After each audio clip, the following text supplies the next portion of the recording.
تو اب آسان کام نہیں ہے, منٹوں میں نہیں, اتنی حسینہ ہے کہ وہ بہت ٹائم لگے گا. تو اگلا مصرع اب آ نہیں رہا, تو اس نے کہا اب ٹائم بھی نہیں ہے, محبوبہ کی تعریف بھی کرنی ہے. تو کہہ رہے گر مصور تیری صورت کھینچے, تو اسے اس کام کے لیے 2.25 مہینے چاہیے. تو اسے اس کام کے لیے لوگوں نے کہا یار محبوبہ کی شان میں یہ کیسا شعر ہے. اس نے کہا جیسا بھی ہے بات سمجھ میں آ گئی نا, بات سمجھ آ گئی کیا کہنا چاہتا, یہ آسانی سے ممکن.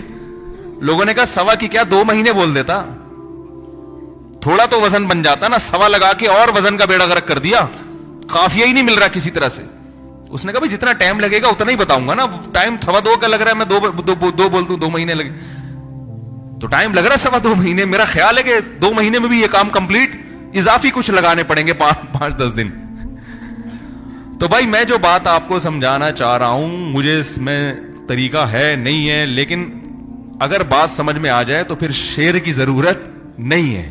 محبوبہ کو سمجھ میں آ گیا کہ بھائی میں بہت خوبصورت ہوں, صحیح ہے نا. تو میں ایک بات یہ عرض کرتا ہوں کہ زندگی کا جو ٹریک ہے جس پہ آپ نے چلنا ہے, وہ خدا کی قسم جاپان کے سائنسدانوں کو معلوم نہیں ہے. اس پہ ریسرچ نہیں کی انہوں نے, اس کے لیے بھی گائیڈنس چاہیے. وہ امریکہ کو معلوم نہیں ہے, وہ یورپ کو معلوم نہیں ہے. تو مسئلہ یہ ہے, یہ کیوں معلوم نہیں ہے یہ بھی بتا دوں آپ کو میں. دیکھو گائیڈنس انسان اس سے لیتا ہے جو خود آپ کے ساتھ سفر میں نہ ہو.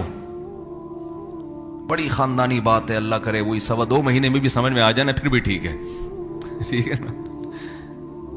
آپ بس میں کسی کے ساتھ سفر کر رہے ہیں, وہ بڑا پڑھا لکھا آدمی ہے, آپ اس سے پوچھ رہے ہیں کہ میں لاہور جا رہا ہوں, ذرا بتاؤ راستہ کدھر ہے. تو وہ کہے گا بھائی میں بھی تمہاری طرح کا مسافر.